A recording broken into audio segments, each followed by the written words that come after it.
আল্লাহ তাআলা বলছে, বান্দা তোমাকে বলছি, বান্দা প্রতিদিন হিসাব কইরো, লক্ষ্য করো আজকে তুমি আগামীকাল আখিরাতের জন্য কি পাঠিয়েছো। ধরে নাও আজ তোমার মৃত্যু, তো এরপরে পৃথিবী থাকলে থাকতো আর কি, আমি তো আর নাই। আমি মরে গেলে ভাইয়া পৃথিবী মনে করো আরো অনেক দিন থাকছে, পৃথিবী ধ্বংস হয় নাই, বুঝলাম কিয়ামত আরো 100 কোটি বছর পরেই হোক না, কিন্তু আমি তো আর নাই, আমার হায়াত তো শেষ, আমি তো আর পৃথিবীতে ফিরবো না। তাই এরপরে পৃথিবীর সবাই যদি চাঁদের দেশেও চলে যায় আমার কি লাভ? এরপরে মানুষ সব যদি স্বর্ণের বাড়িতেও থাকে আমার কি ফায়দা?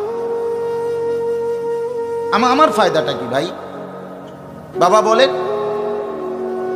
সুদের টাকা দিয়া, ঘুষের টাকা দিয়া, হারামের টাকা দিয়ে, আল্লাহর নাফরমানি করে, অবৈধ পন্থায় হারাম রোজগার করে ঘর বাড়ি দিয়ে গেলেন, ছেলে পেলে করে, তো ছেলে পেলে করে দিয়ে গেলেন, কিন্তু আপনি তো থাকতেন না। আপনি তো খুব অল্প সময়ের ব্যবধানে কবরে চলে যাবেন, তো সেই কবরে কেমনে থাকবেন? তো নিজের ঘরকে অরক্ষিত করে, নিজের ঘরে ডাকাত রাইখা আপনি বুঝি আরেকজনের ঘর বাঁচাইতে গেলেন। আপনার ঘরের আগুন লাগছে, আপনি বুঝি আপনার ঘর নিভাইবেন না। এই বোকামি আমাদের বয়স্ক লোকরা করেন। শেষ বয়সে হারাম টাকা, সুদের টাকা দিয়া, অবৈধ টাকা দিয়া, কিস্তিতে টাকা দিয়া ঘর করে দিছে, জমি কিনে দিছে, বাজারে ভিট লইয়া দিছে, দোকান নিয়ে দিছে, বিদেশ পাঠাইয়া দিছে, বাপ হিসাবে 12 লাখ টাকা সুদে নিছে, কিস্তিতে নিছে। হায় মুসলমান, কি করলেন? ওই বিদেশ যাইতে যাইতে যদি আপনি মরে যান, এরপরে এই টাকা, এই হারামের টাকা দিয়ে আপনার কবর কি হবে? তো নিজের ঘর, নিজের কবর বরবাদ করে দিলেন কেন চাচা? এই জন্য দয়া করে বয়স্ক চাচা আপনাদেরকেও বলি, নিজের উপরে রহম করেন। 60 বছর বয়স, এখনো বিড়ি সিগারেট খান, তো ছাড়বেন কোন দিন? 60 বছর বয়স, এখনো চা দোকানে বসে বসে রঙিন টেলিভিশনে নাচ গান দেখেন, তো ছেড়ে দিবেন কোন দিন চাচা? হ্যাঁ, আপনি মরবেন কোন দিন? কবরে যাবেন কোন দিন? এখনো সময় হয় নাই। আখিরাতের কথা মনে পড়বার টাইম আজও হয় নাই। 60 বছরও কবরের কথা মনে পড়লো না। আহা, কি পাষাণ মানুষ! মুসলমান এত শক্ত হয় কেমনে? ইমানদার এত কঠিন হয় কেমনে ভাইয়া?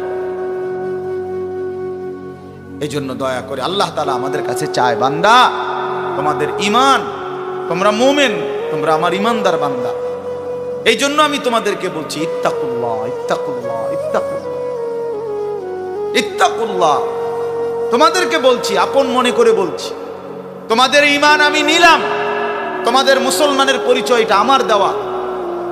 আমি যদি মুসলমান মায়ের ঘরে জন্ম না দিতাম, তো পৃথিবীর কোন শক্তি তোমারে ইমানদারের ঘরে জন্ম দিতে পারতো না। আমি বানাইছি বান্দা। ইন্না খালাকনাল ইনসান, মানুষকে তো আমি সৃষ্টি করেছি মিন নুতফাতিন আমশাজ,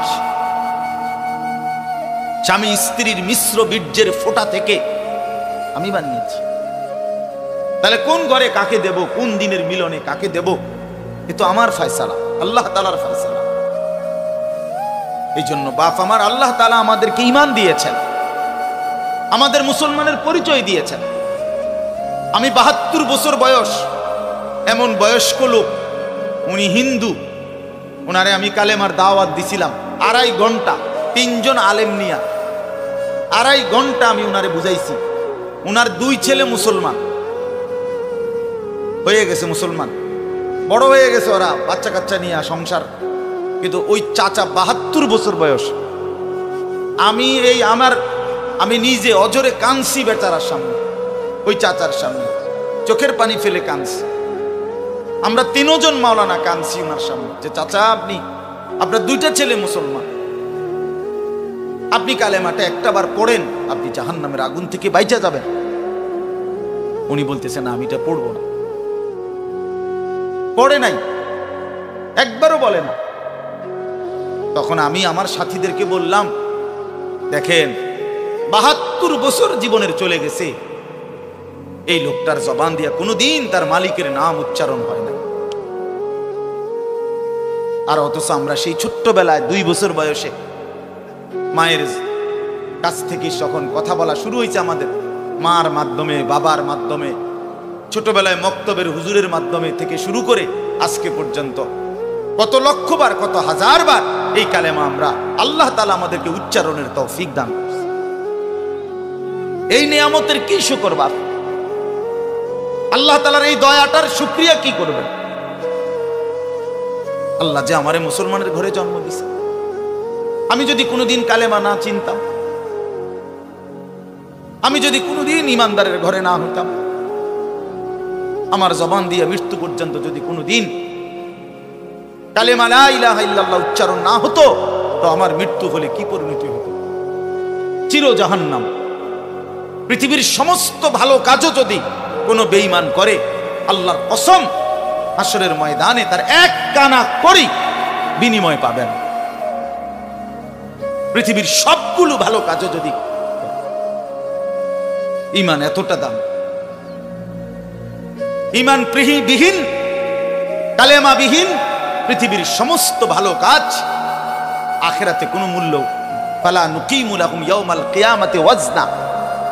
কোরআন শরীফে আছে, আল্লাহ তাআলা বলেন, সমস্ত কাফের বেঈমান আমি আল্লাহ তাআলা হাসরের দিন, কিয়ামতের দিন তাদের জিন্দেগীর সমস্ত কর্মকাণ্ড মিজানের পাল্লায় যখন রাখা হবে, ফালা নুকিমু লাহুম ইয়াউমাল কিয়ামাতি ওয়াজনা, তখন আমি আল্লাহ তাআলা তার কোনো ওজন মিজানের পাল্লার মধ্যে আসবে না।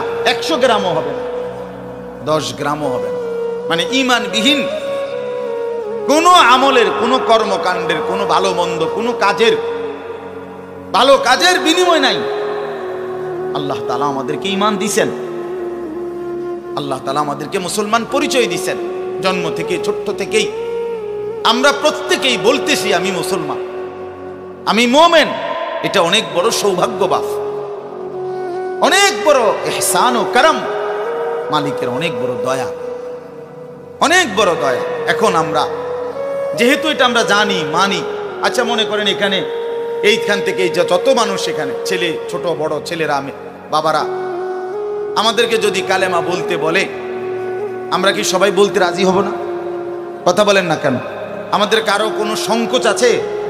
মানে মুসলমান যে আমি পরিচয়, এইটা নিয়ে কারো কোনো লজ্জিত অনুভূতি আছে? তাই আমরা তো খুব খুশি, আমাদের তো এটা নিয়ে তৃপ্তি আছে। প্রত্যেকেই নিজেকে মুসলমান পরিচয় দিয়া আমি তো লজ্জিত না, আমি তো ব্যথিত না। তাইলে যেই পরিচয় আমার ইজ্জত, সম্মান, যেটা আল্লাহ আমারে দিয়েছেন, তো সেই আল্লাহ আমার কাছে চাচ্ছেন, ইত্তাকুল্লাহ, আল্লাহকে ভয় করো, তাকওয়া অবলম্বন করো, তাকওয়া অবলম্বন করো, তাকওয়া অবলম্বন করো। মুমিন আর কেউ আমারে না মানুক, তুমি আমার কথাটা মানো। তুমি না মুসলমান, তুমি না ইমানদার। ছেলেরা তোমাদেরকে বলি ভাই, ওই দেখো ওই অপদার্থগুলো শুনলো না কথাটা, মোবাইলটারে আলগি দিয়া ধরে রাখছে, বুঝেন নাই কথাটা? হ্যাঁ, আরো বললো কিছু মানুষ গাফেল থেকেই যায়, ওনাদের হিসাব হইল যে হাসরের ময়দানের হিসাব হবে মোবাইল দিয়া। মোবাইলে যদি জমা থাকে তাইলে কবরের আযাব মাফ, আর মোবাইলে যদি না পাওয়া যায় তাইলে কবরে আযাব হবে। এই হলো এখনকার হিসাব।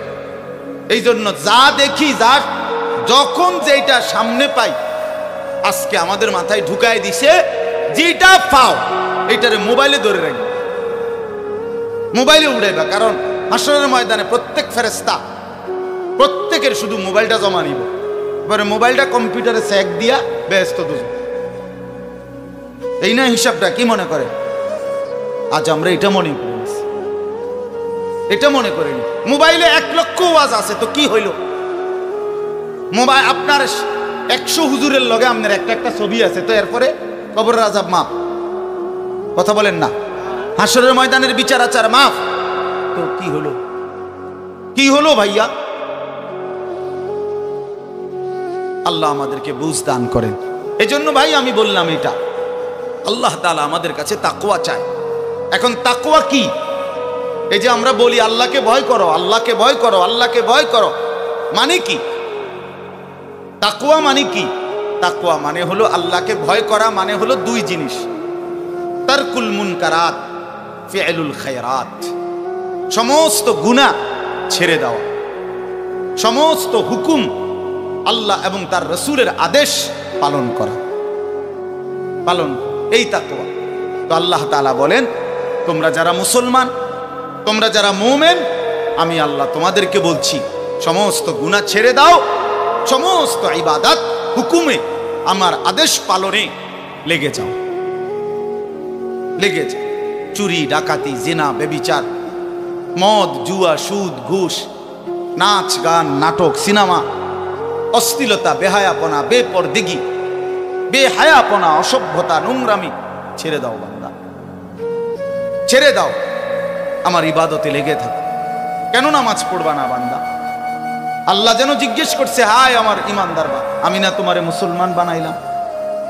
তোমারে না আমি সর্বশ্রেষ্ঠ রাসূল দিলাম? নবী মুহাম্মদ সাল্লাল্লাহু আলাইহি সাল্লামের চাইতে সর্বশ্রেষ্ঠ রাসূল আর কেউ আছে? কোরআনের চাইতে দামি কোনো কিতাব আছে?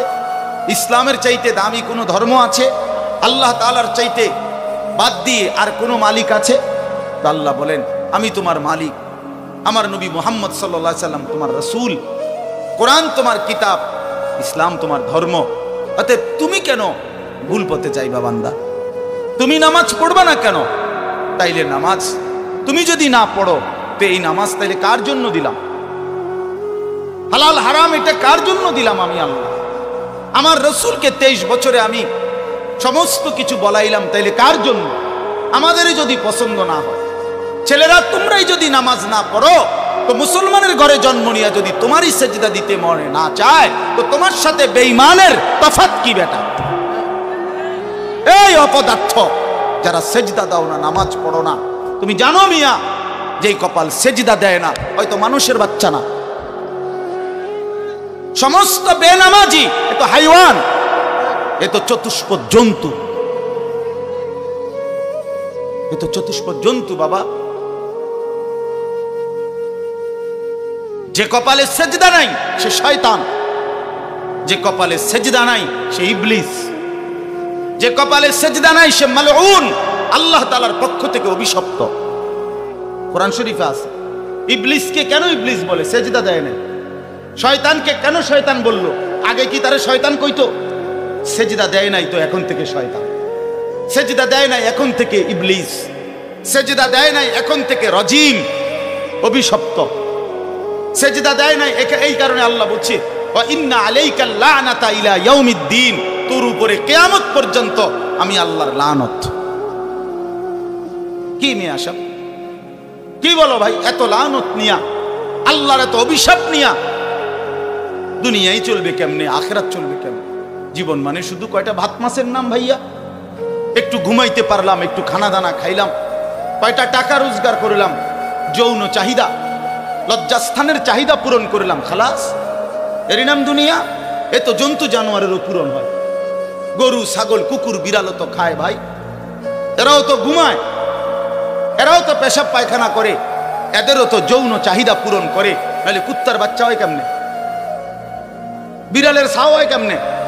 সে যদি যৌন চাহিদা পূরণ না করে, তো জীবন মানে এটুকুই, জীবন মানে দূরই।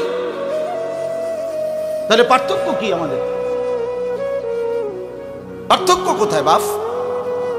তো আল্লাহ তাআলা আমাদের কাছে বললেন, ইত্তাকুল্লাহ, বান্দা আমি এটা চাই তোমার কাছে, তুমি গুনাহ করো না, আর 10 জন যা ইচ্ছা তাই করো, তুমি নাফরমানি করো না, তুমি আমার পছন্দের বান্দা, আমার গোটা জান্নাত আমি তোমার জন্য বানাইছি, তুমি আসবা ঈমান নিয়া, তাকওয়া নিয়ে, আমি আমার পুরাটা জান্নাত, অনন্তকালের জান্নাত তোমারে বুঝাই দেব, তোমারে বুঝাই দেব।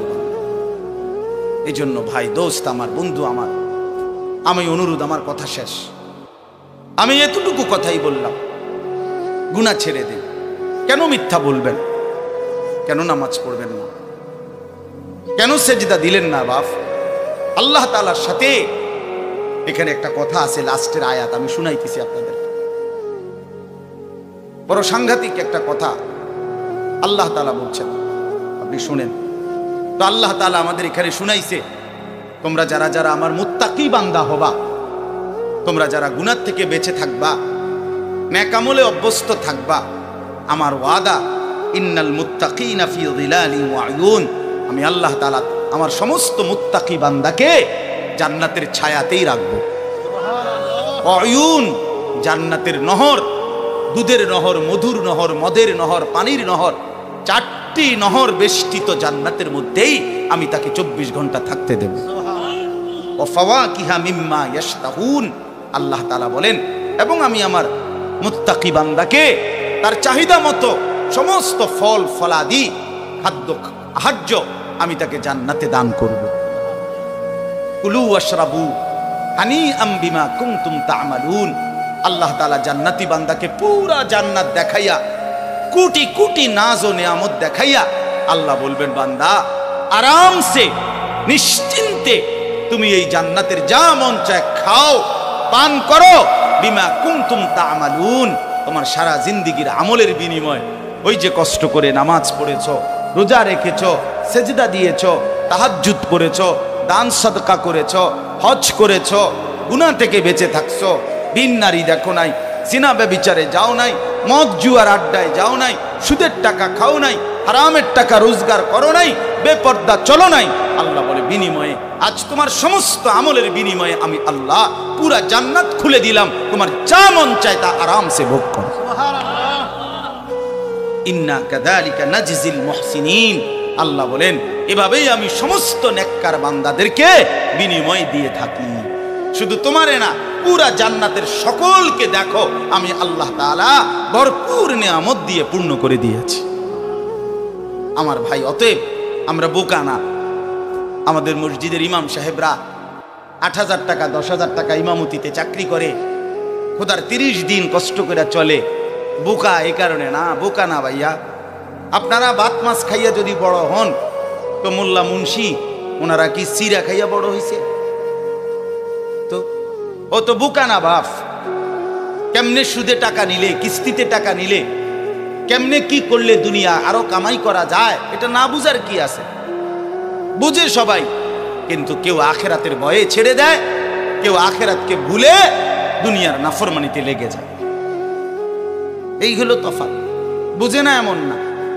তো আল্লাহ তাআলা বলেন, এবার দেখেন এই শেষ কথা, ওয়াইলুন ইয়াউমাইযিল লিল মুকাদ্দিবিন, আল্লাহ তাআলা বলেন সমস্ত মিথ্যাবাদী, নাফরমান, পাপী, তাদের জন্য কিয়ামতের দিন অনেক বেশি দুর্ভোগ, লাঞ্ছনা, আযাব। এই কথাইটা একটা জিনিস খেয়াল করেন, ওয়াইলুন ইয়াউমাইযিল লিল মুকাদ্দিবিন, আল্লাহ তাআলা বলেন মিথ্যাবাদীরা, ও আমার নাফরমান বান্দারা, ইয়াউমাইদিন, সেদিন কিয়ামতে তোমাদের জন্য খুব বেশি লাঞ্ছনা, আযাব অপেক্ষা করছে। এই কথাইটা এই সূরাটার মধ্যে মোট 50টা আয়াত। এই 50 আয়াতের মধ্যে 10টা আয়াত এই কথাইটা বারবার কইছে। এক কথা 10 বার বলছে আল্লাহ এই আয়াতে, ওয়াইলুন ইয়াউমাইদিল লিল মুকাদ্দিবিন, ওয়াইলুন ইয়াউমাইদিল লিল মুকাদ্দিবিন, ওয়াইলুন ইয়াউমাইদিল লিল মুকাদ্দিবিন, এই কথাইটা বলছে বারবার। মিথ্যাবাদী, নাফরমান, তোমাদের জন্য সেদিন দুর্ভোগ, দুর্ভোগ, দুর্ভোগ, দুর্ভোগ, লাঞ্ছনা, আযাব, আযাব। এখন দেখেন এইবার এই একটা সাংঘাতিক কথা শুনেন। আল্লাহ বলেন, কুলু ওয়া তামাত্তাউ কালিলান ইন্নাকুম মুজরিমুন। এই যে আমরা দুনিয়াতে ইমানদার, নাফরমান, নেককার, পাপী সবাই খায়, দুনিয়া সবাই ভোগ করে না? কি বলেন না? ডাকলেও দুনিয়া খাইতেছে, না ডাকলেও দুনিয়া খাইতেছে। কাফের, বেঈমান, হিন্দু, বৌদ্ধ, নাস্তিক, মুরতাদ, বেনামাজি, বেহায়া, বেপর্দা, সুদখোর, ঘুষখোর, হারামখোর, জিনাখোর, ব্যভিচারী, মদখোর, নেশাখোর, গাঁজাখোর, ফুট্টাখোর, বাবাখোর, ডাইলখোর, ইয়াবাখোর, হারামখোর, সব বেঈমান খাইতেছে কিনা দুনিয়া? তো আল্লাহ তাআলা বলে, কুলু ওয়া তামাত্তাউ কালিলান, এই নাফরমান, কিছু সময়ের জন্য দুনিয়ার মধ্যে খা, ভোগ কর, বিমুন, কিন্তু মনে রাখিস তুই কিন্তু নাফরমান, তুই কিন্তু পাপী, আমি কিন্তু তোরে ছাড়বো না। কবরের প্রথম রাত থেকে হাসরের ময়দানে আমি দেখবি তুই বান্দা আমি কত কঠিন, কত কঠোর। তোরে আমি দেখাবো। ভাত খাইতে লইছে, খাও। ভাত খাইতে লইছো, খাও বান্দা। এখানে আটকামু না, এখানে আমি জানোয়াররাও আটকাই না, আমি জন্তু জানোয়াররাও খাইতে দেই। তোরে দিতাম না কেন বেটা, খা বেটা। কিন্তু ইন্নাকুম মুজরিমুন, মনে রাখো 7টা বাজে নাস্তা করতে বসছো, আল্লাহ যেন ডাক দিয়ে বলে বেঈমান খা, ঠিক আছে নাস্তা, কিন্তু মনে রাখিস ফজরের নামাজ পড়স নাই, আমি হিসাব রাখছি।